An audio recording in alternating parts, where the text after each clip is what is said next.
জাতীয় প্রেস ক্লাবের সামনে একটি গণসমাবেশ অনুষ্ঠিত হয়। এস আলম সামিট গ্রুপ সহ ফ্যাসিবাদের দোসর চিহ্নিত লুটেরা ও অর্থ পাচারকারীদের অবৈধ সম্পদ রাষ্ট্রের মালিকানায় নেওয়া এবং ডিসেম্বর 2025-এর মধ্যে জাতীয় সংসদ নির্বাচনের দাবিতে এই গণসমাবেশের আয়োজন করে ভাসানী অনুসারী পরিষদ। উক্ত সমাবেশে সভাপতিত্ব করেন বীর মুক্তিযোদ্ধা রফিকুল ইসলাম বাবলু। এছাড়াও এই সমাবেশে আরও উপস্থিত ছিলেন ভাসানী অনুসারী পরিষদ ও ভাসানী জনশক্তি পার্টির সদস্যবৃন্দ। সমাবেশে উপস্থিত সকলে ফ্যাসিবাদের বিরুদ্ধে তীব্র নিন্দা ও প্রতিবাদ জানান। এছাড়াও দ্রুত নির্বাচন দিতে অন্তর্বর্তী সরকারকে আহ্বান জানান। এস আলম সামিট গ্রুপ সহ যত পাচারকারী আছে প্রত্যেকের সম্পত্তি ফেরত নিয়ে আসার দাবিতে, সরকারি রাষ্ট্রে কোষাগারে জমা করার দাবিতে, রাষ্ট্রীয় মালিকানা করার দাবিতে, এই সম্পত্তি ফিরে আনার দাবিতে আজকের এই গণসমাবেশ। এই গণসমাবেশের শুরুতে আজকে আমরা এখানে অত্যন্ত গত 3 দিন গাজাতে ওই ইহুদিবাদী সরকার তারা যেভাবে গাজায় আমাদের মুসলমান মা বোনদের উপর অত্যাচার করছে, নির্যাতন করছে, গুলি করে 400 শিশু হত্যা করেছে গত 2 দিনে।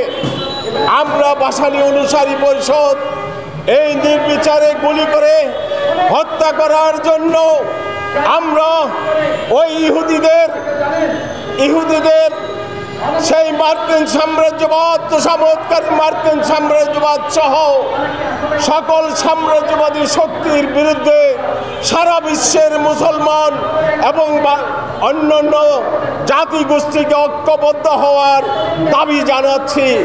আমরা এই ফিলিস্তিনের এই গাজাতে যেভাবে মানুষ হত্যা করা হচ্ছে তার তীব্র প্রতিবাদ ও নিন্দা জানাচ্ছি।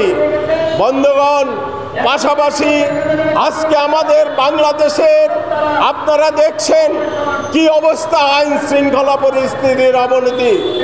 আমি দুঃখের সাথে বলতে চাই, খোদ প্রধান উপদেষ্টার উপজেলা হাটহাজারীতে মানুষ দিনের বেলাও হাঁটতে পারছে না।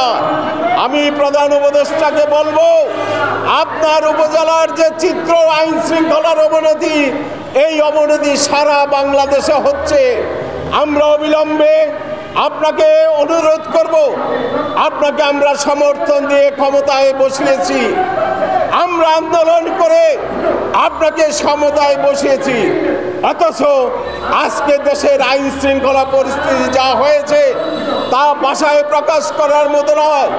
অবিলম্বে আপনি আইন শৃঙ্খলা পরিস্থিতির উন্নতি ঘটান, না হলে মানুষ এই ঈদের পরে আমরা ভাসানী অনুসারী পরিষদ রাস্তায় নামবো। যেভাবে আমরা এই ফ্যাসিস্টকে এই দেশ থেকে বিদায় করেছি, আমাদেরকে রাস্তায় নামাবেন না। আমরা তীব্র প্রতিবাদ জানাচ্ছি। আইন শৃঙ্খলার যদি উন্নতি না করেন, আমরা ঈদের পরে অন্যান্য দলের সঙ্গে আলাপ আলোচনা করে আমরা কঠোর কর্মসূচি দেব রাস্তায়। তখন কিন্তু আর জনগণকে আপনারা কোনোভাবে ফিরাতে পারবেন না।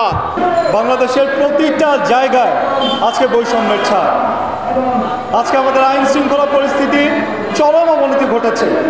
আমার মা বোনরা আজকে ঘর থেকে বের হতে পারে না। আজকে 6 বছরের শিশু বাচ্চা, তাকেও ধর্ষণের শিকার হতে হয়। এক অনাকাঙ্ক্ষিত বিষয়। আজকে আমার বোনরা নিরাপত্তাহীনতায় ভুগছে। আজকে আমরা দেখতে পাই চুরি ডাকাতি যেভাবে বেড়েছে, দিন দুপুর যেভাবে ছিনতাই করা হয়।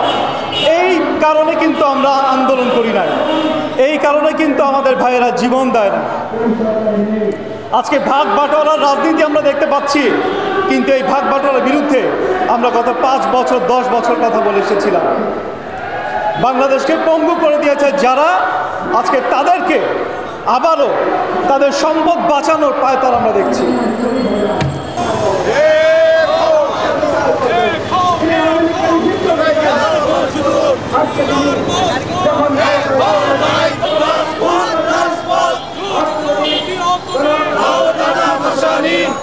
যোগ ও তুমি